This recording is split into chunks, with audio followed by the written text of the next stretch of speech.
Lectura del libro de Isaías. Decid a los cobardes de corazón: sed fuertes, no temáis. Mirad a vuestro Dios que trae el desquite, viene en persona, resarcirá y os salvará. Se despegarán los ojos del ciego, los oídos del sordo se abrirán, saltará como un ciervo el cojo, la lengua del mudo cantará. Porque han brotado aguas en el desierto, torrentes en la estepa. El páramo será un estanque, lo reseco un manantial. Palabra de Dios. Te alabamos, Señor. Alaba, alma mía, al Señor. Alaba, alma mía, al Señor. Que mantiene su fidelidad perpetuamente, que hace justicia a los oprimidos, que da pan a los hambrientos. El Señor liberta a los cautivos. Alaba, alma mía, al Señor. El Señor abre los ojos al ciego. El Señor endereza a los que ya se doblan. El Señor ama a los justos. El Señor guarda a los peregrinos. Alaba, alma mía, al Señor. Sustenta al huérfano y a la viuda y trastorna el camino de los malvados. El Señor reina eternamente, tu Dios Sión de edad en edad. Alaba, alma mía, al Señor.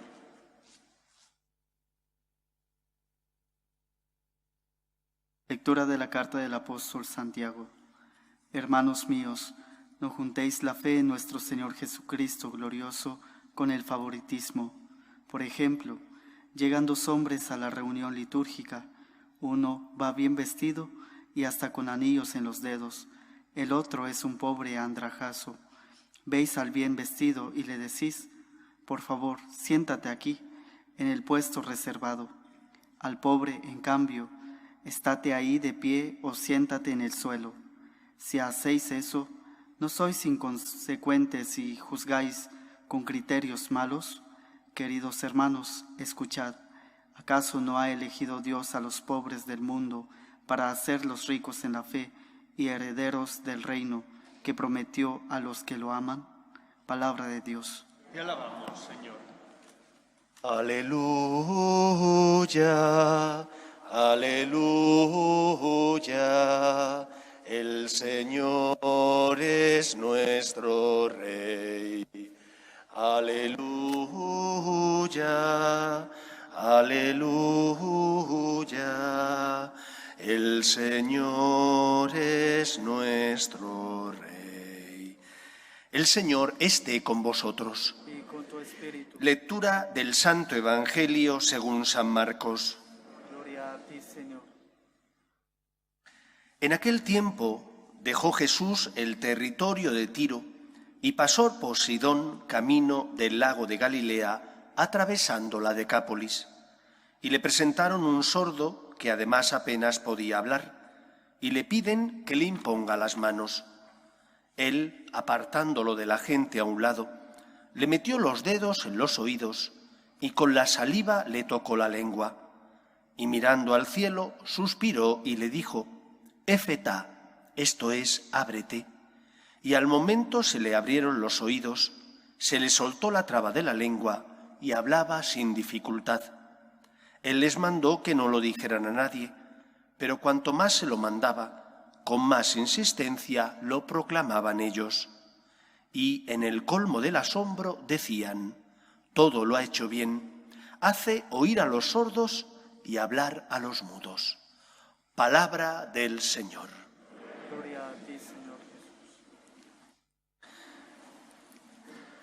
Si cogiéramos los evangelios y los diseccionáramos, separando de ellos los dichos de Jesús de los milagros u obras que él realizó, nos sorprenderíamos al ver que la mayor parte del peso de los evangelios reside en las obras que Cristo hizo. Muchos teólogos, que yo creo que no tienen fe, porque si tuvieran fe no dirían ni harían lo que dicen, dicen que los milagros hay que ponerlos en cuarentena y que se entienden en un contexto de creación de un mito que es Cristo y que por lo tanto deberían ser suprimidos o al menos no predicar tanto de ellos. Muchos teólogos dicen, o al menos un grupo de estos teólogos dicen, que es creación de la primera comunidad cristiana para de esa manera ensalzar la figura de Jesús, que es a quien ellos siguen. Por eso digo que poca fe deben tener, porque para nosotros Cristo es el Hijo de Dios, la respuesta de Dios ante las promesas que Yahvé había realizado al pueblo de Israel. Creemos que es la segunda persona de la Santísima Trinidad. No creemos que los evangelios sean creación de la primera comunidad cristiana, sino que al contrario sabemos que fueron escritos recogiendo dichos y obras de Jesús que habían sido primero transmitidas de forma oral entre los testigos y seguidores de Cristo, y después cuando estos testigos oculares que habían visto y escuchado a Cristo empezaban a faltar, ya se plasmaron por escrito en tablillas de cera y después en los evangelios. El primer evangelio se supone que se escribió en torno al año 70, con lo cual, finales de los años 60, inicios de los 70, con lo cual no hay mitologización posible. Ellos quieren suprimir los milagros cuando los milagros son parte esencial de la actividad de Jesús. ¿Y por qué hizo Jesús milagros? ¿Y qué sentido tenían los mismos? Lo primero de todo es que los milagros son expresión de la gracia de Cristo. Son expresión de que Él es el Todopoderoso, es el Hijo de Dios. Por más que nosotros nos empeñemos, no podemos hacer milagros. Podemos vender la moto, engañar a los demás diciendo que hemos hecho esto o lo otro, pero sabemos que milagros no hacemos, porque no somos todopoderosos, no tenemos dominio de la naturaleza, simplemente somos criatura. Jesús lo hace porque es el Hijo de Dios. Son testimonio de su divinidad y por lo tanto de su poder. Es el Hijo del Todopoderoso, por medio de Cristo se hizo todo lo que se ha hecho. La segunda razón por la que Cristo hace milagros es porque siente misericordia y compasión del sufrimiento de las personas que están necesitadas de su amor. Cuando cura al sordo, al mudo, al endemoniado, a la mujer que sufría flujos de sangre, Jesús lo hace porque se pone en el lugar de esa persona, porque ama a esa persona. Cuando Cristo multiplica los panes y los peces, lo hace porque no quiere mandar a todas esas personas a sus casas, estaban en despoblado, sabía que si les mandaban, muchos desfallecerían de hambre. Y para que eso no ocurriera, Jesús, que puede, quiere y tiene misericordia, obra el milagro. Son expresión del poder de Dios y de la misericordia divina. Jesús se apiada de nosotros y por eso se hace hombre sin dejar de ser Dios, asume nuestra condición humana para darnos la salvación compartiendo con nosotros su vida divina. Son fruto y expresión del poder de Dios, pero también de la misericordia, de la compasión de Dios que se hace uno con nosotros, que se pone a nuestra altura, que se pone en nuestro lugar, que sufre y siente con nosotros porque hace suyo nuestro desvalimiento y nuestras necesidades. En tercer lugar, los milagros siempre tienen una finalidad también de enseñanza catequética. Quieren enseñar algo.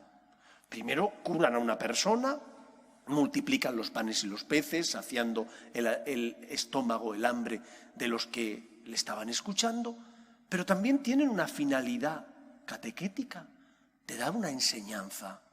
Y la enseñanza es de que no estás solo. La enseñanza es de que el Señor te ama y te quiere.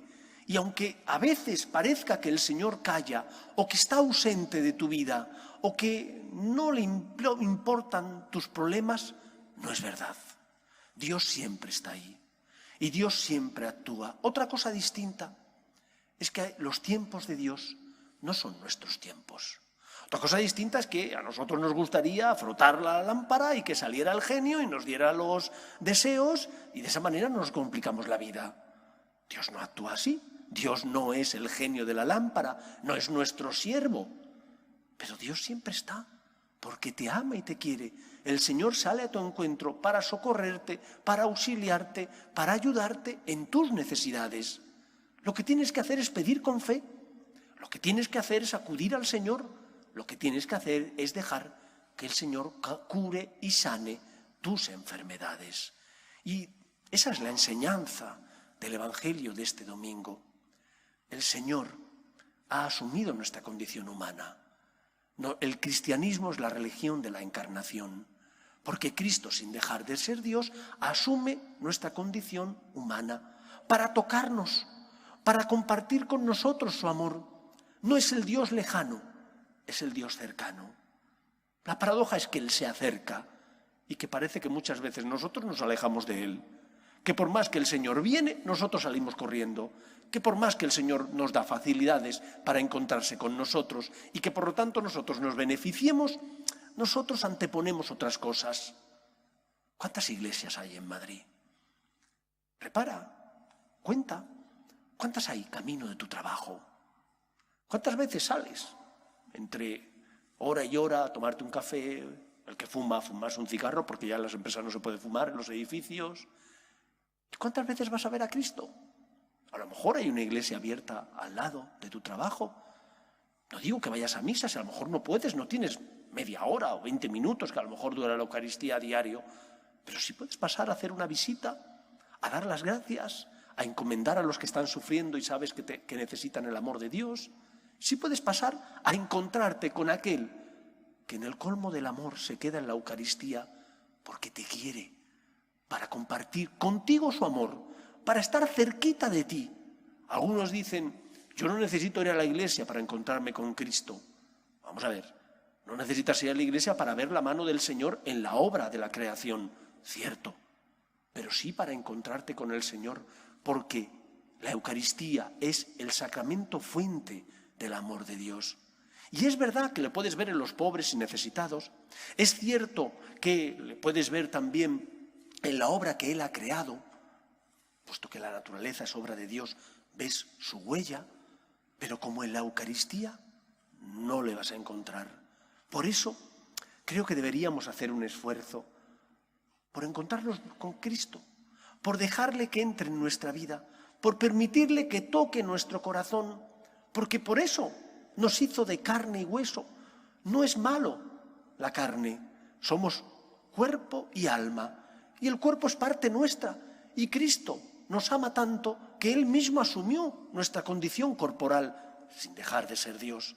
Y por lo tanto, necesitas que el Señor te toque, necesita que el Señor, por medio de los sacramentos, que son signos sensibles de la gracia invisible, signos que se ven, que se pueden tocar, porque somos cuerpo, el Señor instituyó los sacramentos para que pudiéramos recibir esos auxilios espirituales que necesitamos. Y el sacramento fuente es la Eucaristía. Por eso acudamos a Cristo, está esperando. Y nosotros, sin embargo, no nos dejamos tocar, no nos dejamos transformar. ¿Por qué? Quizás porque sabemos que si nos dejamos tocar nos va a transformar la vida y a veces a complicarla. Quizás porque sabemos que el Señor siempre pide, pero pide para dar más, pide para hacerte feliz. ¿Qué eres? ¿De esos fariseos que querían una religión simplemente del cumplimiento? ¿Eres de esos que buscan un Dios cómodo, un Dios fácil? Pero que ese no es el Dios verdadero. Puedes buscar lo que quieras, pero que ese Dios no existe. El Dios verdadero es el Dios de la revelación, que se encarna porque te ama, que envía a su Hijo al mundo porque asume como suyos tus problemas y tus necesidades. Y por lo tanto, la primera respuesta que debe encontrar en nosotros es el deseo de corresponderle a Él y también de ayudar a los necesitados, pero primero de corresponderle a Él. No entiendo un cristiano que solo venga a la iglesia a pedir. No entiendo un cristiano que solo crea que hay que ayudar a los necesitados y sin embargo se olvida de corresponder a su Señor, de servir a su Señor, de amar a su Señor. Creo que entonces no hemos entendido nada. ¿De qué sirvió la encarnación? ¿De qué sirvió que Cristo asumiera nuestra condición? ¿Por qué la Iglesia y los sacramentos, que son signos sensibles de la gracia invisible? Cristo tocó la lengua y los oídos del sordo y del mudo para que pudiera hablar y escuchar. Cristo quiere tocarte, pero no Él está en la Eucaristía, es la presencia real y para nosotros es poco importante. Damos importancia a otras cosas antes que a Cristo. Hombre, sé que no estáis llamados a lo mejor a la vida contemplativa, pero eso no significa que en vuestro día a día Dios no tenga que ocupar el lugar que le corresponde. No significa que no podáis y debáis hacer oración, no significa que no debáis dar gracias, no significa que si podéis no vayáis a misa, porque nosotros no somos como los fariseos que buscaban un Dios cómodo y fácil. Nuestra religión no es el cumplimiento, es la religión del amor.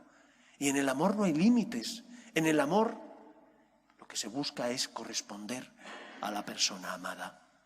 Cristo te ama. Prueba de su amor es la encarnación, prueba de su amor son los milagros, prueba de su amor es la Iglesia. Deja que el Señor, por medio de los sacramentos, te consuele. Deja que el Señor, que quiere tu felicidad y tu salvación, sane y cure tus heridas. Y después de recibir a Cristo y de corresponderle a Él, pregúntate, ¿y qué tengo que hacer por los demás? ¿Qué necesita Cristo que haga yo por aquel que no le conoce o por aquel que está sufriendo y pasa a mi lado? Pero primero por tu Señor, primero por aquel que es la respuesta amorosa de un Padre que envía a su Hijo y que es el Todopoderoso. Que el Señor nos bendiga.